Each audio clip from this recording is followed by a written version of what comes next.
শুরু হয়েছে উৎসবের লম্বা ছুটি, শেষ মুহূর্তে চলছে ঘরে ফেরার তারা। ঈদযাত্রায় যত ভোগান্তিই আসুক, যেন ফিরতেই হবে জন্মভিটায়। বাড়ির প্রতি মানুষের এমনই অমোঘ টান। পবিত্র ঈদুল আজহাকে সামনে রেখে দেশের দক্ষিণ পশ্চিমাঞ্চলের মানুষের অন্যতম গুরুত্বপূর্ণ নৌপথ পাটুরিয়া ফেরিঘাটে ঘরমুখো যাত্রী ও যানবাহনের চাপ বাড়তে শুরু করেছে। তবে বাড়তি চাপ থাকলেও এখন পর্যন্ত বড় ধরনের ভোগান্তি ছাড়াই স্বস্তিতে বাড়ি ফিরছেন যাত্রীরা। লাস্ট রমজানের ঈদের তুলনায় এবার হচ্ছে একটু তুলনামূলক স্বস্তিদায়ক। ভাগে ভাগে ছুটি হওয়াতে তার জন্য চাপ নাই। সকাল থেকেই সাভারের ঢাকা আরিচা ও নবীনগর চন্দ্রা মহাসড়কে যাত্রীদের দীর্ঘ অপেক্ষা করতে দেখা যায়। এদিকে অতিরিক্ত যাত্রীর সুযোগ নিয়ে বাড়তি ভাড়া আদায়ের অভিযোগ করেছেন যাত্রীরা। আমাদের 200-150 টাকার ভাড়া 500 টাকা করে নিতেছে। 1200, 1000, 1100 এরকম চাইতেছে। যাত্রা স্বাভাবিক করতে মাঠে কাজ করছে আইন শৃঙ্খলা বাহিনী ও ট্রাফিক পুলিশ।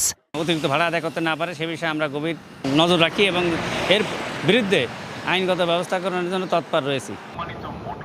ঢাকা মাও এক্সপ্রেসওয়ে ও পদ্মা সেতুতে বেড়েছে যানবাহনের চাপ। সেতু কর্তৃপক্ষ জানিয়েছে, সময় মতো মানুষের বাড়ি ফেরা নিশ্চিতে নেওয়া হয়েছে ব্যবস্থা। রাস্তাঘাট টোটালি ফাঁকা, যার যেরকম খুশি সে সেভাবেই গাড়ি চালাতে পারতেছে। অনেক জ্যাম ট্যাম, যত কষ্ট হোক বাইক চালায়, রিস্ক নিয়ে তারপরও গ্রামের উদ্দেশ্যে রওনা দিচ্ছে আর কি।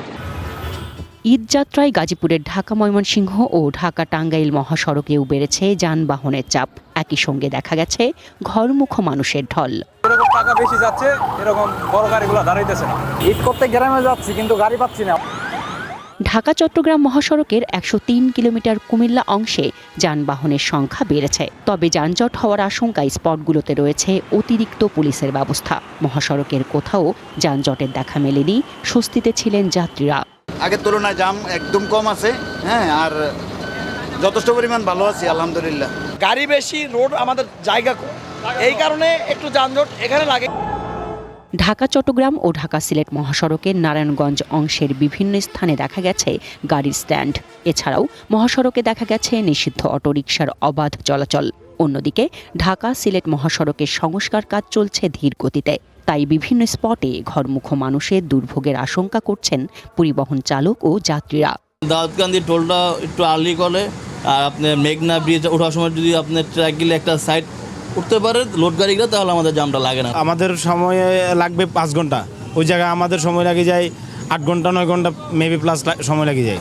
আগামী কয়েকদিন দেশের বিভিন্ন মহাসড়কে যাত্রী ও যানবাহনের চাপ আরও বাড়তে পারে বলে ধারণা সংশ্লিষ্টদের।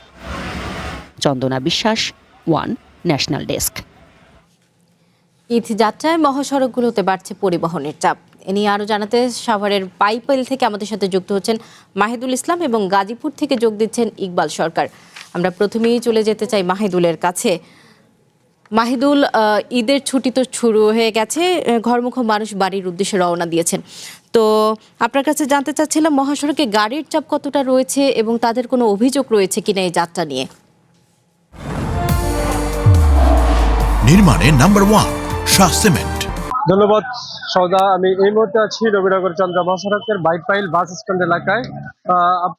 আপনাকে একটি বিষয় জানিয়ে রাখি যে সকাল থেকেই কিন্তু এই বাস স্ট্যান্ডটিতে কিন্তু গাড়ির চাপ যথেষ্ট রয়েছে এবং পাশাপাশি কিন্তু এখানে যাত্রীদের চাপও কিন্তু যথেষ্ট। আমি একটু যদি পিছনে দেখাতে চাই যে এখানে কিন্তু সকাল থেকেই অসংখ্য যাত্রী কিন্তু তাদের গ্রামে ফেরার জন্য এসে ভিড় করছেন। তারা কিন্তু অভিযোগ করছেন যে এখানে পর্যাপ্ত গাড়ি কিন্তু তারা পাচ্ছেন না এবং অতিরিক্ত ভাড়া আদায়ের বিষয়টি তারা কিন্তু বলছেন। তারা বলছেন যেখানে 200 টাকার ভাড়া সেখানে 1000 টাকা চাওয়া হচ্ছে, যেখানে 500 টাকার ভাড়া সেখানে 1200 টাকা চাওয়া হচ্ছে, এরকম অভিযোগ কিন্তু তারা করছে। সকাল থেকে আমরা যেটা দেখতে পেয়েছি যে এখানে কিন্তু এই অতিরিক্ত ভাড়ার কারণে কিন্তু অনেক যে যাত্রীরা রয়েছেন তারা কিন্তু গরুর ট্রাক এবং পিক আপে করে ঝুঁকি নিয়ে কিন্তু বাড়ি ফিরছে। তারা কিন্তু এখন পর্যন্ত যতটা সচেতন হওয়া দরকার ঠিক ততটা কিন্তু সচেতন এখন পর্যন্ত না। গতকাল কিন্তু ঢাকা টাঙ্গাইল মহাসড়কে একটি বড় দুর্ঘটনা ঘটেছে, তারপরেও কিন্তু তারা এই অতিরিক্ত অর্থ বাঁচানোর জন্য এই সড়কটি দিয়ে কিন্তু পিক আপ এবং ট্রাকে করে যাত্রা করছেন। একটি বিষয় জানিয়ে রাখি যে এই মহাসড়কটিতে কিন্তু প্রত্যেকটি পয়েন্টে কিন্তু যে পুলিশ প্রশাসনের কিন্তু সদস্যরা এখানে কিন্তু দায়িত্ব পালন করছেন। তারা প্রত্যেকটা পয়েন্টে পয়েন্টে দায়িত্ব পালন করা সত্ত্বেও কিন্তু এখানে ট্রাক, পিকআপ এবং অতিরিক্ত ভাড়ার যে বিষয়টি সেটি কিন্তু অভিযোগ আমরা পাচ্ছি। সকাল থেকে যে গাড়ির চাপ আসলে যতটা চাপ থাকার কথা ঠিক ততটা চাপই রয়েছে। তবে এখন পর্যন্ত আমরা কিন্তু এই সড়কটিতে যানজটের কোনো চিত্র পাইনি। একই সাথে কিন্তু একটি বিষয় জানিয়ে রাখি, আজকে কিন্তু এখানে শিল্পাঞ্চল সাভারের বেশিরভাগ পোশাক কারখানায় কিন্তু ছুটি হয়ে যাবে। ফলে এখানে কিন্তু দুপুর 12টা থেকে 2টার পরে কিন্তু এখানে তীব্র কিন্তু এখানকার যে যাত্রী কিন্তু চাপ এখানে হওয়ার সম্ভাবনা রয়েছে। ফলে কিন্তু এখানে যানজট সহ নানা ধরনের ভোগান্তিরও কিন্তু সম্ভাবনা এখানে রয়েছে। সৌদা।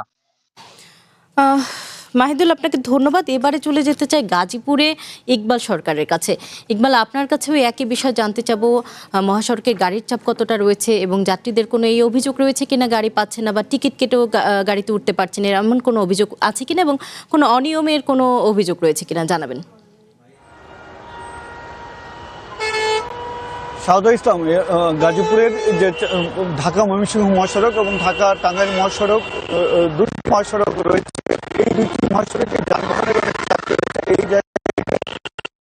এই টিকিট নিয়েও গাড়িতে উঠতে পারছেন না বা সিট পাচ্ছেন না, এরকম অভিযোগ তেমন একটা পাওয়া যাচ্ছে না এখান থেকে। কারণ অধিকাংশ যাত্রীরা ঢাকা থেকেই টিকিট নিয়ে আসেন, আর এইখান থেকে যারা উঠেন তারা জানেন যে আসলে তাদের টিকিটের ব্যবস্থা থাকে না। তবে অতিরিক্ত ভাড়া নেওয়ার চাপ তাদের অভিযোগ রয়েছে বরাবরের মতোই। যেখানে 200 টাকা ভাড়া ছিল সেখানে 300 টাকা ভাড়া, বা যেখানে 400 টাকা সেখানে 600 টাকা, এরকম অভিযোগ রয়েছে। আর যানবাহনের চাপ বেশি থাকায় আমরা দেখেছি সকাল থেকে ভোর থেকে একেবারে টঙ্গী থেকে শুরু করে চান্দনা চৌরাস্তা পর্যন্ত ময়মনসিংহ মহাসড়কের বিভিন্ন স্থানে ধীর গতিতে যানবাহন চলাচল করছে। কোথাও কোথাও যানবাহনের চাকা থেমে রয়েছে। দুদিকেই আমরা দেখেছি যে এই চিত্র ঢাকা ময়মনসিংহ মহাসড়কের যদি বলি যে এই মুহূর্তে যে চান্দনা চৌরাস্তা আপনারা যেটা দেখছেন সেখানে ঢাকামুখী যানবাহনও থেমে আছে।